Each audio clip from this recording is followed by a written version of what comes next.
오늘 말씀의 제목은 예수를 부인한 베드로라는 제목으로 여러분들과 함께 말씀 나누도록 하겠습니다.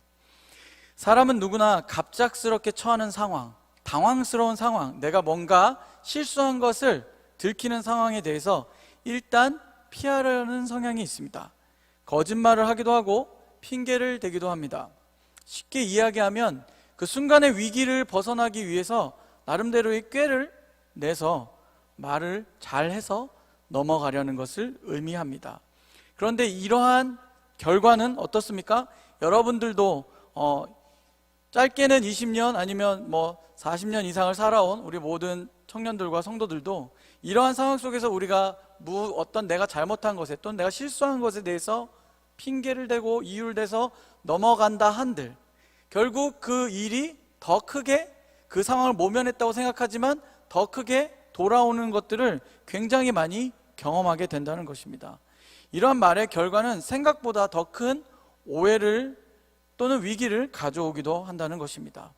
오늘 우리가 읽은 이 말씀, 베드로가 예수님을 부인했다고 하는 말씀, 우리가 너무나도 잘 알고 있는 이 말씀이 오늘 저와 여러분에게 새로운 도전과 새로운 깨달음이 있는 그런 시간이 되기를 예수님의 이름으로 축원합니다.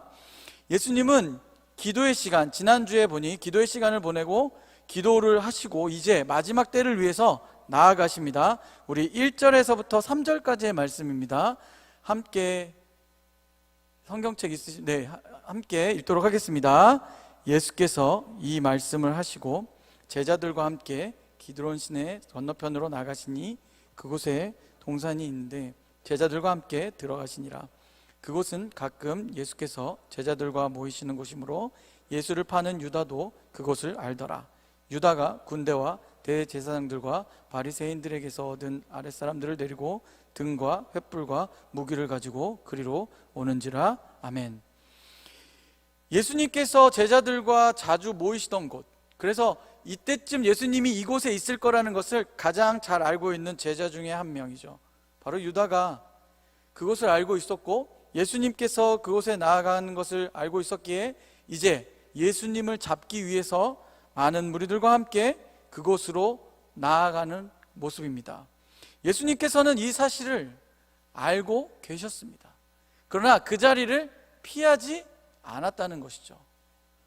우리가 계속해서 요한복음을 읽으면서 또 요한복음 가운데 말씀을 들으면서 깨닫는 것은 이 요한복음 가운데 말씀하고 있는 것, 바로 예수님께서 그 모든 과정을 온전히 이루시기 위해서 계속해서 나아가신다는 거죠. 상황을 모면하거나 앞에 이야기한 것처럼 뭔가 위기의 상황을 피하려 하는 것이 아니라 계속해서 나아간다는 것입니다.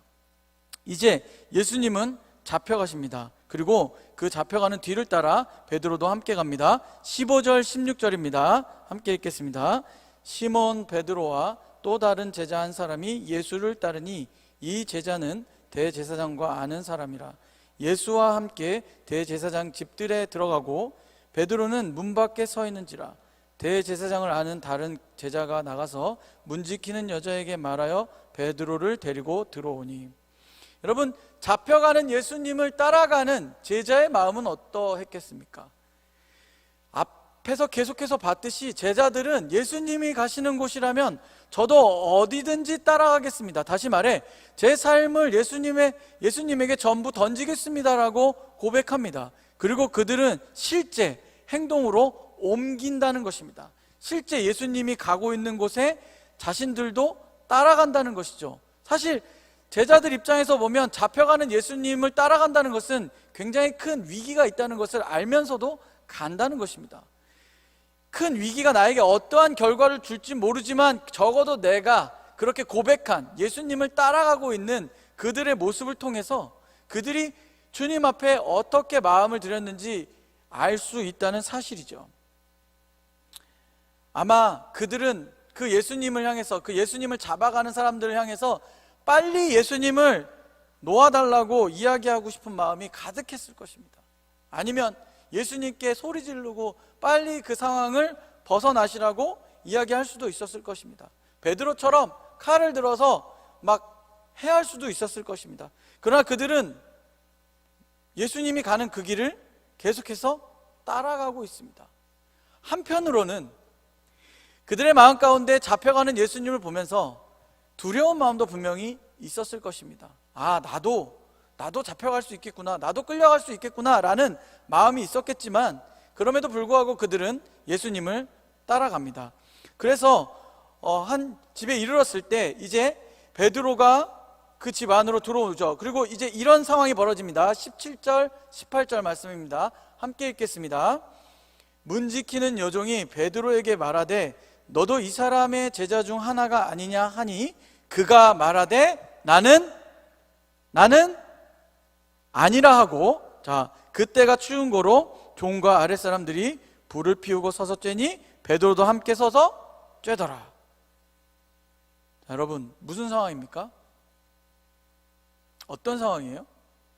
방금 전까지 제가 말씀드린 대로 제자들이 따라가고 있는 제자들이 예수님과 함께 가겠노라고, 주님이 가시는 그곳이면 저도 어디든지 따라가겠노라고 고백했던 그들의 삶의 고백에 지금 잠시 멈춰져 있는, 잠시 머무르고 있는, 예수님이 잠시 머무르고 있는 그곳에 자신들도 있을 때에 누군가가 너도 예수님의 제자가 아니야? 라고 이야기한 그 상황 속에서 본능적으로 그 위기를 모면하기 위해서 어떤 말을 했다고요?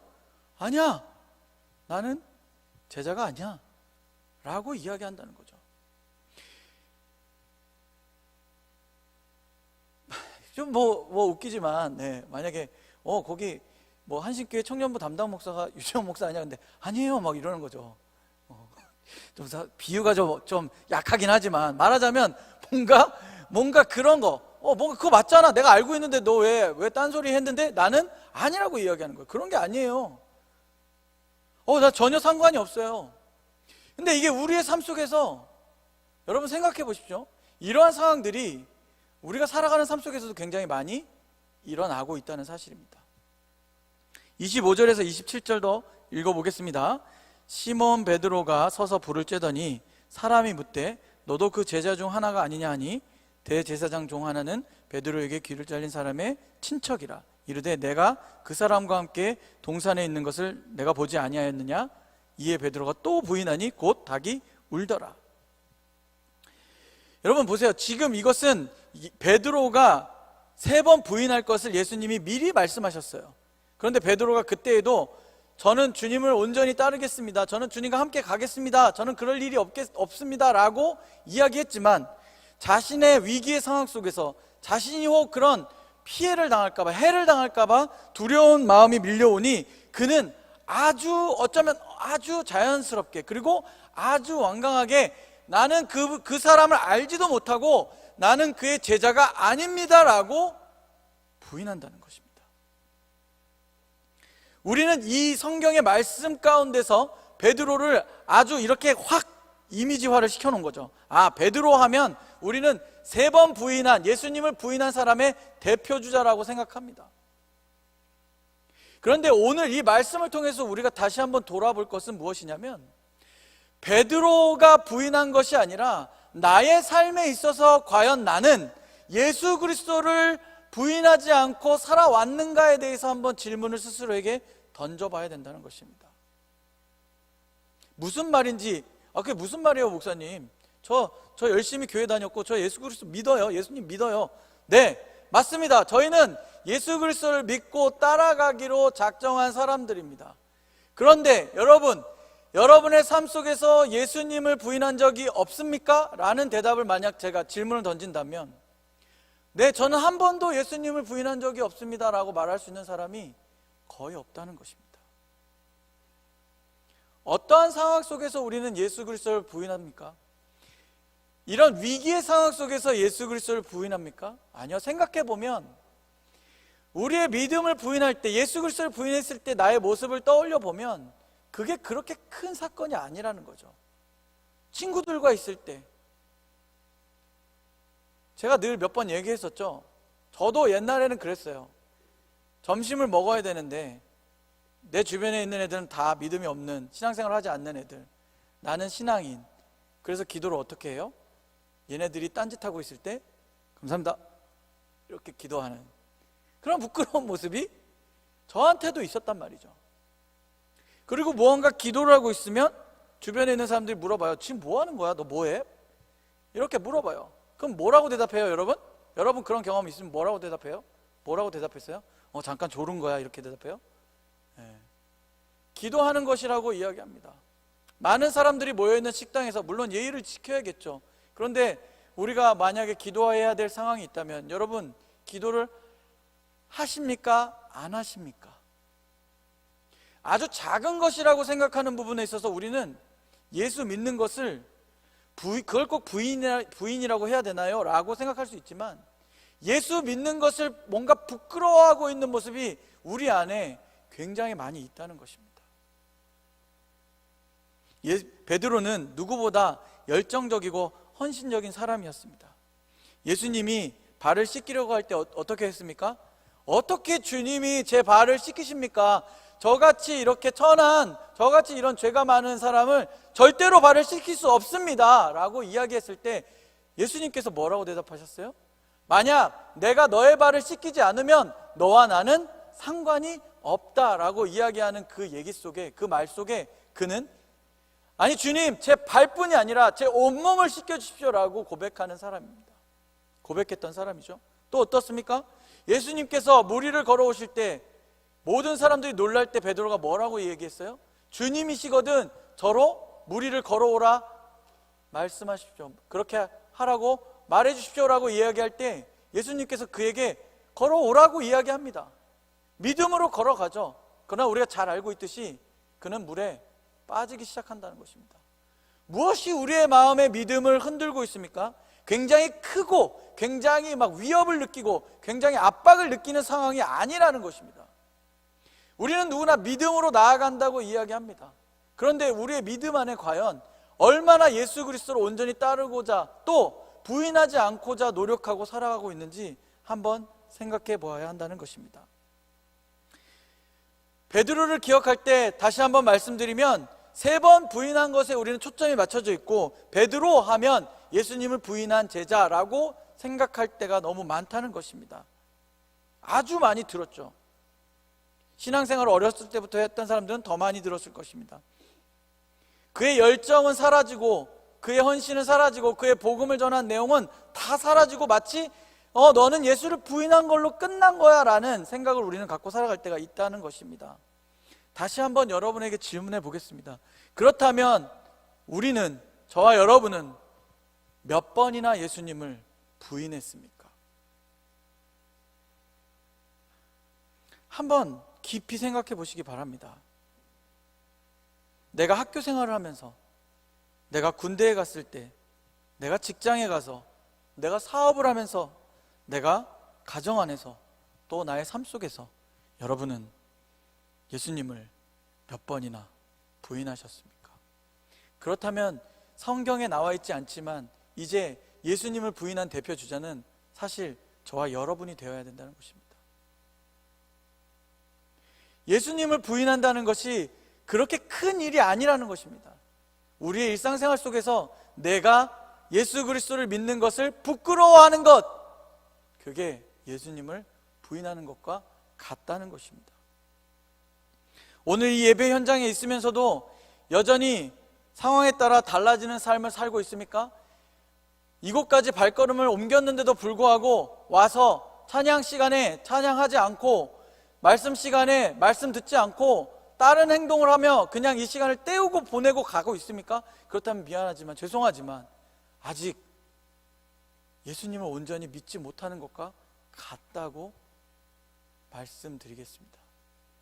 그것이 바로 어쩌면 우리의 신앙의 굉장히 어려운 부분으로, 어려운 숙제로 남을 수도 있다는 사실입니다. 그런데 예수님은 여기서 끝나지 않았다는 것입니다.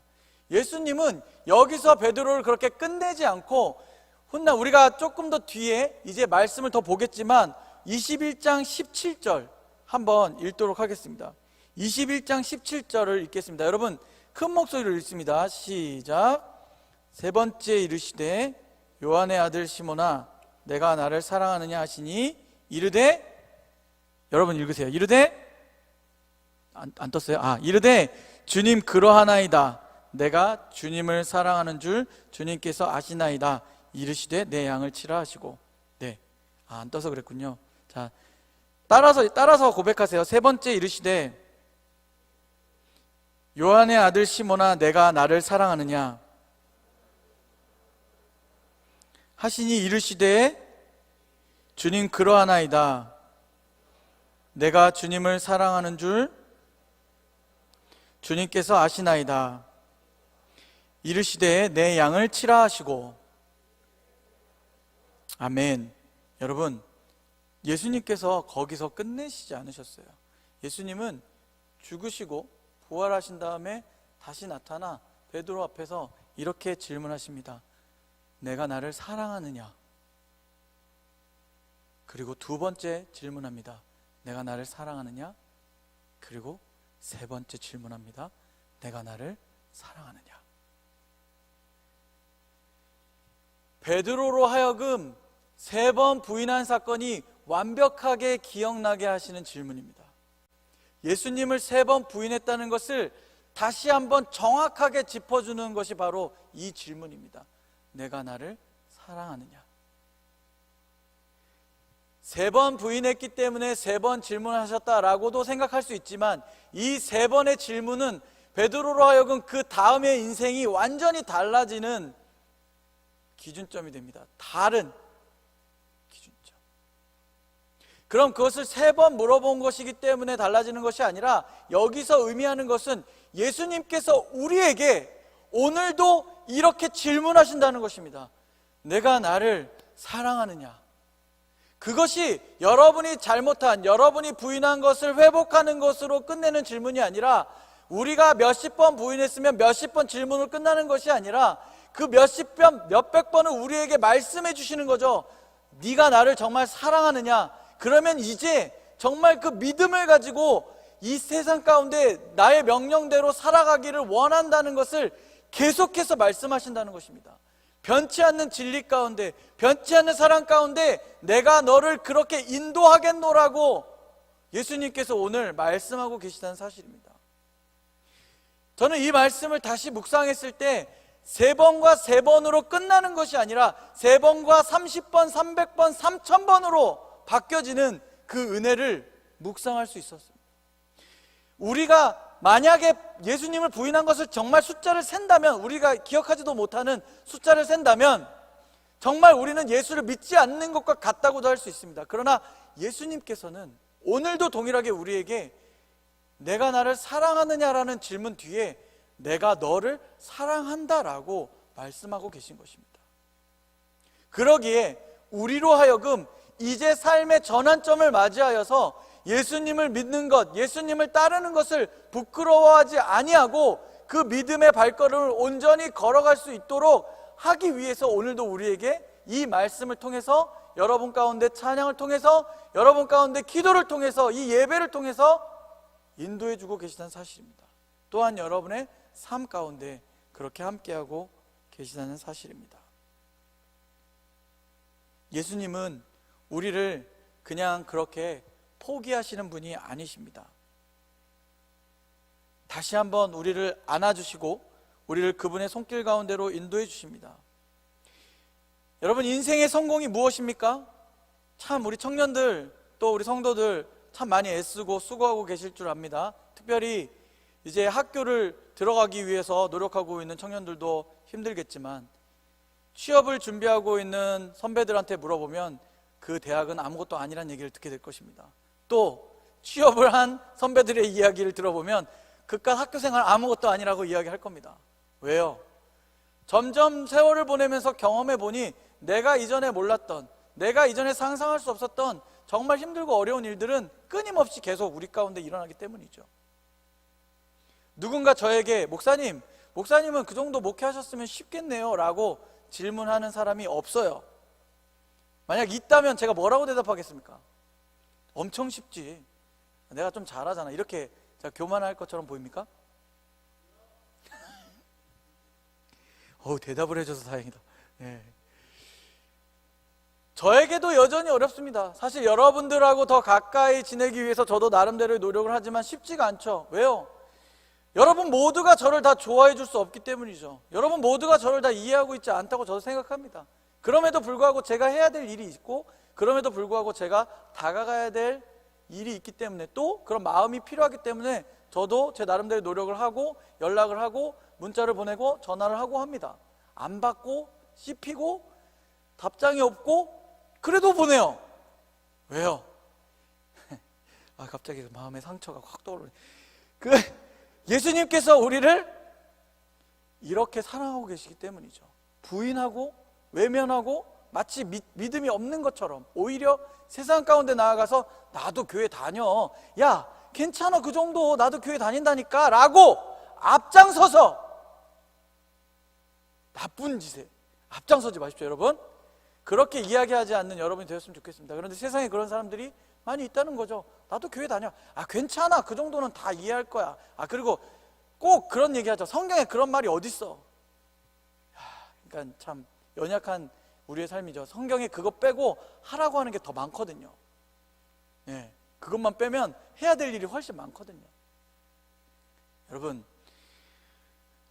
무엇이 우리 인생의 성공입니까? 그것은 바로 예수 그리스도를 온전히 믿는 것입니다. 온전히 따르는 것입니다. 때로는 불합리하고 불공평한 상황에 우리는 놓일 때가 있습니다. 그리고 우리가 이해되지 않는 상황 가운데 놓일 때가 있어요. 그런데 그 모든 상황 가운데 여전히 변치 않고 여전히 우리에게 말씀하시는 그 예수님의 말씀은 내가 너를 사랑한다는 것입니다. 그럼 우리는 또 그렇게 물어볼 수 있죠. 사랑하는데 왜 이래요? 이럴 수 있죠. 제가 아까 얘기했죠. 지금의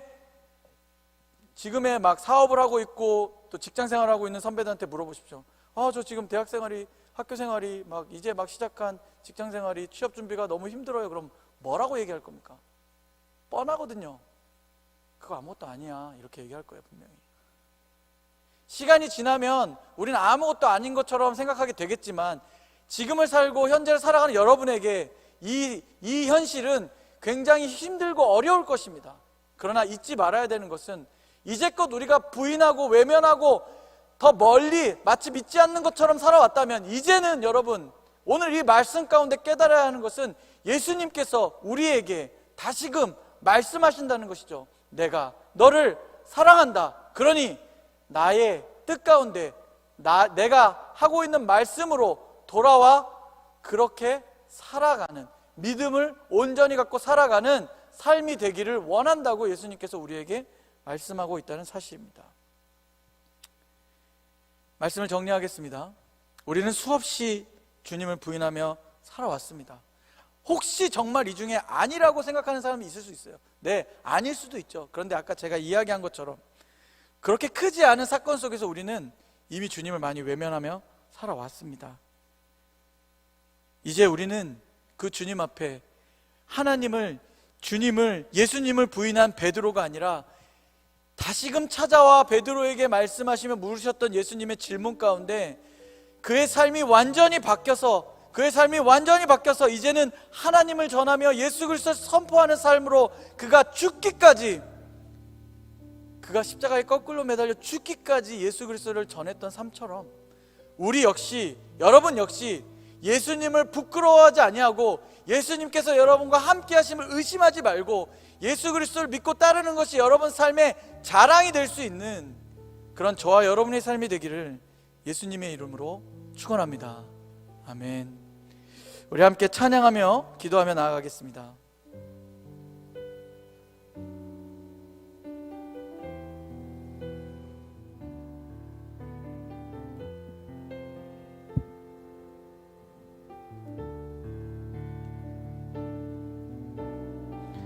이 세상 가장 아름다운